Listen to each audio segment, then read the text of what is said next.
todo listo, ¿eh? ¿Está todo listo? Sí, la gente quiere aprender a cuidar la voz. A cuidar la voz. Sí. A cuidar la voz, ¿eh? Pero qué lujos que me estoy dando, ¿eh? Es un lujazo. De columnista, ¿eh? Priscila Portillo, ¿cómo va? Buen día. Buen día, Carlos. Buen día a toda la audiencia. ¿Cómo están?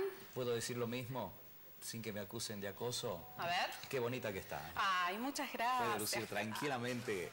Vamos a lucir las joyas un poquito Todos. hoy, sí. Bueno, Pri, nos están consultando mucho el título, La voz del docente. Así es, Carlos. Hemos recibido muchas consultas sobre la voz del docente. Y vamos a tener en cuenta que cuando hablamos de los docentes, hablamos de personas que utilizan su voz de manera extensa, de manera prolongada y muchas veces de forma abusiva.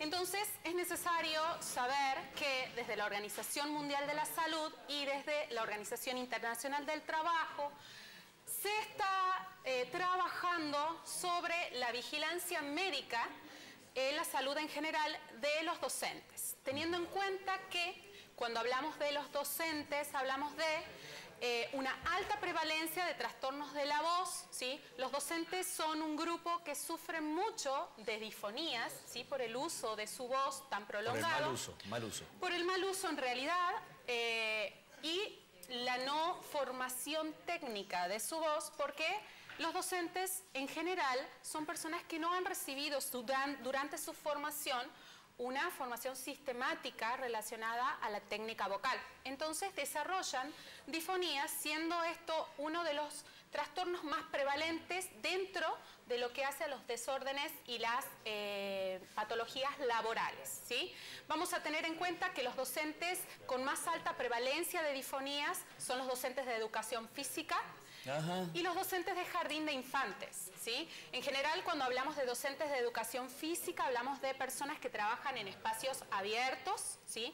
Con grandes cantidades de personas y tienen que gritar para que su voz se escuche.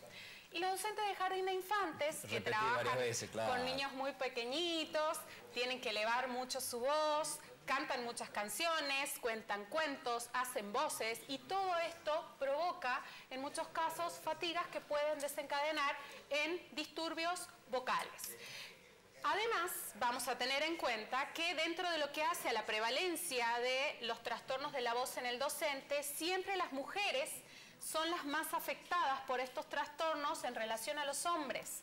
Y esto puede tener varias explicaciones. En general, cuando hablamos de las patologías vocales en mujeres, en docentes mujeres, puede ser en parte porque hay más docentes mujeres que docentes hombres, y por otro lado porque la estructura de la cuerda vocal en la mujer es distinta a la del hombre, ¿sí? Es un poco más pequeña y posee menos cantidades de ácido hialurónico, y esto predispone a la aparición de trastornos vocales con mayor frecuencia. O sea, no siempre parte de una mala respiración.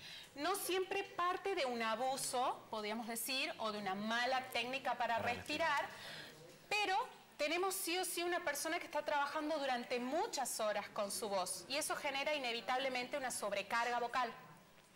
Por lo tanto, lo que se podría sugerir a estos trabajadores es el realizar algún trabajo técnico en relación a su voz, ¿sí? Y estamos recibiendo muchas consultas en relación a esto y en relación al pedido de licencias en el caso de los docentes. Entonces, ¿un tema para la semana que viene? Sí, me encantaría. La semana que viene entonces vamos a hablar un poco sobre esto de la medicina del trabajo en relación a la voz de los docentes. Bueno, ¿dónde lo ubican a Estamos Priscila? recibiendo consultas en redes sociales a través del Facebook, en la página Licenciada Priscila Portillo. Sí, estamos recibiendo muchos mensajes.